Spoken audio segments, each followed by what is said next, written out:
नमस्कार प्यारे किसान साथियों, अगर आप फरवरी मार्च के महीने में इन दो फसलों को, दो सब्जियों को लगाते हैं तो मंडी वाले आपको खुद बुलाएंगे। यानी ज्यादातर किसान साथी क्या उन फसलों की तरफ जाते हैं जिन फसलों का मार्केट में डिमांड नहीं होता है और उनको रेट भी नहीं मिलता है, उत्पादन भी नहीं मिलता है। यानी गर्मियों में अगर आप कोई ऐसी फसल लगाना चाहते हैं जहां पे मंडी में आप ले जाओ तुरंत बिक जाए और आपके खेत में उत्पादन इतना हो आप हार्वेस्टिंग करते करते थक जाओ, तो ये वीडियो आपके लिए। मैं आज की वीडियो आपको दो ऐसी फसलों के बारे में बताने वाली हूँ जहां पे आप हार्वेस्टिंग करते करते थक जाओगे लेकिन उनका उत्पादन बंद नहीं होता है। यानी उनका उत्पादन जब तक होता है जब तक आप अपने खेत से उन्हें बिल्कुल नष्ट नहीं कर देते। यानी उनका उत्पादन बंद नहीं होता है बल्कि आप अपने खेत में दूसरी फसल की तैयारी करने लग जाते हैं। तो ऐसी फसलें जहां पे मार्केट का डिमांड काफी हाई है और रेट की बात करें तो सबसे ज्यादा रेट गर्मियों की सीजन में इन दोनों फसलों का रहता है। यानी ज्यादा उत्पादन के साथ ज्यादा मार्केट रेट लेना चाहते हैं तो इन दो फसलों को आप अपने खेत में लगा सकते हैं। अब देखिए ज्यादातर किसान साथी क्या सोचते हैं, इन फसलों में रोग ज्यादा आता है, यानी रोग ज्यादा आने के कारण ज्यादातर किसान साथी इस फसल को नहीं करते। आपने बहुत सारे किसान साथी ऐसे देखे होंगे वो ऐसी फसलें करते हैं जहां पे ना तो उनको उत्पादन अच्छा मिलता है ना मार्केट डिमांड अच्छी मिलती है, बल्कि वो इसलिए करते हैं जहां पे उनका खर्चा कम आता है, उन्हें लगता है वो फसलें आसानी से हो जाती हैं। देखिए अगर आपको लगता है कोई भी फसल करना डिफिकल्ट है तो वो सिर्फ आपकी नजरों में होता है, वाकई में कोई फसल करना डिफिकल्ट नहीं है। देखिए आप भी उसी मिट्टी में उगा रहे हो, दूसरे किसान भी उसी मिट्टी में उगा रहे हैं और आप भी अपने खेत में उगा रहे हो, वो भी उगा रहे हैं, आप भी किसान हो वो भी किसान है। वो किसान उगा सकते हैं अपनी भूमि में तो आप क्यों नहीं उगा सकते? तो आप अपने खेत में इन दो फसलों को कर सकते हैं। अब बात करें नंबर 1 फसल के बारे में। नंबर 1 फसल है दोस्तों भिंडी की खेती। अब देखिए बहुत सारे किसान साथी ये कह रहे होंगे इसमें अलग क्या है, भिंडी की खेती तो काफी किसान करते हैं लेकिन हमारे भारत में अभी सिर्फ और सिर्फ 10% किसान भिंडी की खेती करते हैं। आपको देख के लगता है कि हमारे गांव में, हमारे शहर में या हमारे यहाँ पे बहुत सारे किसान करते हैं, जो आपको लगता है आपके क्षेत्र में 100 किसान है, 100 किसान में से सिर्फ 2 किसान या 4 किसान बल्कि 10 किसान कर रहे हैं। मान लीजिए 10 किसान करें तब भी 10% हुआ। पूरे भारत का सर्वे निकल के आया है वहां पे 10% किसान सिर्फ भिंडी की खेती करते हैं, यानी ज्यादातर किसान नहीं करते हैं। उसका कारण क्या निकल के आया, किसानों को लगता है भिंडी की खेती में ज्यादा लागत लगती है और इसमें ज्यादा रोग आता है, लेकिन एक्चुअली में रियलिटी में ऐसा नहीं है। अगर आप इसे प्रैक्टिकली तौर पे करेंगे तो सच में आप इससे काफी अच्छा मुनाफा ले सकते हैं। अब देखिए भिंडी की खेती अगर आप करेंगे तो देखिए आप चाहे तो इसे फरवरी में लगा सकते हैं, आप चाहे तो इसे मार्च में लगा सकते हैं। दोनों महीने आपके लिए उपयुक्त हैं और सबसे अच्छा महीना तो आपके लिए फरवरी का है। यहाँ पे आपके लिए न तो ज्यादा सर्दी है न ज्यादा गर्मी है, यानी आपका जो पौधा है आप जमात के लिए उपयुक्त वातावरण मिलता है, उपयुक्त जलवायु मिलती है, सबका पौधा ज्यादा वृद्धि करता है, ज्यादा वृद्धि करेगा तो उत्पादन भी ज्यादा आएगा। अब देखिए बात करते हैं भिंडी की। अगर आप खेती करते हैं तो इस भिंडी की पूरी खेती को आप कैसे करेंगे, इसमें कौन सा खाद लगाएंगे, कौन सा बीज का चुनाव करेंगे और कितनी दूरी रखेंगे आप पौधे से पौधे की। सबसे पहले तो हम बात कर रहे हैं खेत की जुताई के बारे में। तो देखिए सबसे पहले तो आपको नंबर 1 पे अपने खेत की अच्छी तरीके से जुताई करनी है, यानी 2 से 3 बार आपको अपने खेत की जुताई करनी है।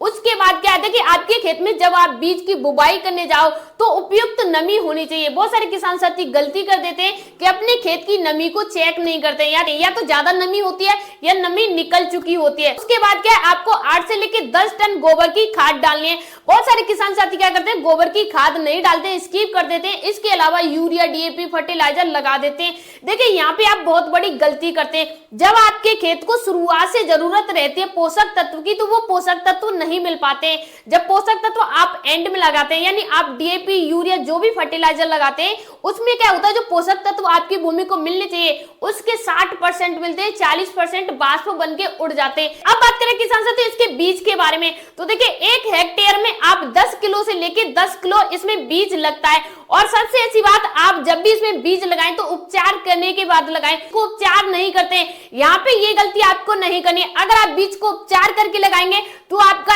एक एक बीज निकल के आएगा। और भिंडी के पेड़ की दूरी कितनी होनी चाहिए, तो दोस्तों कतार से कतार की दूरी होनी चाहिए 45 सेंटीमीटर। वहीं दोस्तों पौधे से पौधे, यानी एक पौधे से दूसरे पौधे की दूरी होनी चाहिए 30 सेंटीमीटर। और कहते सिंचाई के बारे में, तो बुवाई के जस्ट बाद आपको हल्की सिंचाई करनी है, यानी पानी बराबर वाली सिंचाई नहीं, आपको हल्की हल्की सिंचाई करनी है। और उसके बाद आप 6 दिन 7 दिन के अंतर पे आप इसकी लगातार सिंचाई कर सकते हैं। खाद प्रबंधन की बात करें, बुवाई के समय नाइट्रोजन यानी यूरिया डाल सकते हैं आप 50 किलो, यानी 50% डाल सकते हैं। फास्फोरस डाल सकते हैं, यानी पूरा डाल सकते हैं, कोई समस्या नहीं।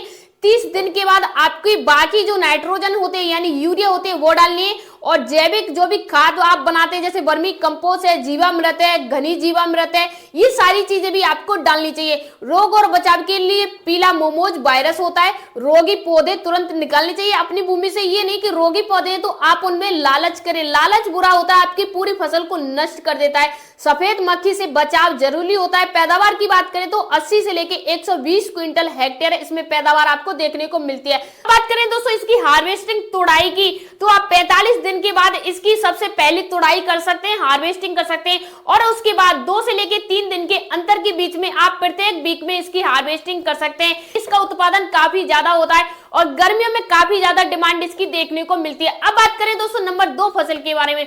नंबर 2 फसल है दोस्तों हमारी करेले की खेती। अब बहुत सारे किसान साथी कहेंगे करेले की खेती में ज्यादा लागत आती है, तो करेले की खेती आप 3 टाइम पे कर सकते हैं। पहला आप कर सकते हैं सर्दियों में, दूसरा कर सकते हैं आप बरसात में, तीसरा कर सकते हैं गर्मियों में। अब देखिए सबसे जो कम लागत आती है वो गर्मियों की सीजन में आती है। यहाँ पे क्या आप बिना मंडप के खेती कर सकते हैं, यानी आप अपनी भूमि पे कर सकते हैं, मंडप नहीं बनाना है। देखिए बरसात के सीजन में काफी ज्यादा इसमें उत्पादन मिलता है और काफी ज्यादा रोग आते हैं और काफी ज्यादा लोगों की लागत आ जाती है, काफी ज्यादा किसान साथियों की लागत आ जाती है।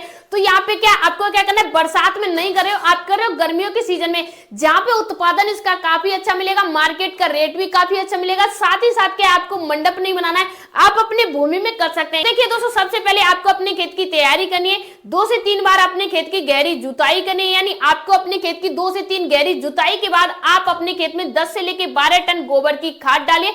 गोबर की खाद हर फसल में जरूरी होती है, इसलिए गोबर की खाद आपको अवश्य डालनी चाहिए। आप चाहे तो किसी फर्टिलाइजर को स्किप कर सकते हैं, लेकिन गोबर की खाद आपको अवश्य डालनी चाहिए। इसके बाद क्या है दोस्तों, खेत की बुरबुरा और जल निकासी वाला होना चाहिए आपका, अगर नहीं है तो आप इस फसल को स्किप कर सकते हैं। साथ ही साथ बीज की मात्रा की बात करें तो 2 किलो से लेकर 2.5 किलो प्रति बीज हेक्टेयर में लगता है। बोने से पहले बीज को 12 घंटे पानी में भिगो लें, यानी 12 घंटे तक आपको पानी में भिगोना या उपचार करना जरूरी होता है। पौधे से पौधे की दूरी होनी चाहिए, यानी कतार से कतार की दूरी होनी चाहिए 1.5 सेंटीमीटर, यानी पौधे से पौधे की दूरी होनी चाहिए 45 सेंटीमीटर से लेकर 60 सेंटीमीटर। सिंचाई की बात करें तो गर्मियों में 5 से लेकर 7 दिन में हल्की सिंचाई कर सकते हैं, पानी जवाब ना होने दे वरना जड़ सड़ जाती है इसकी। खाद और उर्वरक की बात करें तो बुवाई के समय आपको डीएपी 100 किलो डालना है और ड्रॉप ड्रेसिंग करनी है, और यूरिया आपको 50 किलो 2 बार में डालना है। फूल आने के समय आपको बोरोन और माइक्रो न्यूट्रिएंट देने से फल ज्यादा लगते हैं, ये चीज का आपको ध्यान रखना है। कीट व रोग के लिए फल मक्खी यानी चूड़ी फफूंदी ऐसे रोग आते हैं, इसके लिए नीम का तेल यानी 3 से 5 ml प्रति लीटर आप जरूर कृषि विशेषज्ञ की सलाह लेके इसमें जरूर लगाएं। पैदावार की बात करें तो 100 क्विंटल से लेकर 150 क्विंटल हेक्टेयर यानी 1 हेक्टेयर में इसका उत्पादन देखने को मिलता है। कटाई की बात करें, हार्वेस्टिंग की बात करें तो 45 दिन से लेकर 50 दिन के बाद आप इसकी हार्वेस्टिंग कर सकते हैं। तो दोस्तों यही थी 2 फसलें जो आप अपनी भूमि में लगा सकते हैं और काफी ज्यादा उत्पादन ले सकते हैं। जहाँ पे अन्य किसान साथी दूसरी फसलों में लगे हुए हैं वहां पे आप इन फसलों को अलग करके उनसे और अलग उत्पादन ले सकते हैं। साथियों अगर आपको ये जानकारी पसंद आई हो और आपको जानकारी काम की लगी हो तो इस जानकारी को और किसान साथियों तक जरूर शेयर करें। इसी फसल के बारे में जानना चाहते हैं या खेती से रिलेटेड या भूमि से रिलेटेड कोई भी सवाल है तो आप कमेंट बॉक्स में पूछ सकते हैं। मिलते हैं ऐसी वीडियो के साथ, तब तक के लिए धन्यवाद।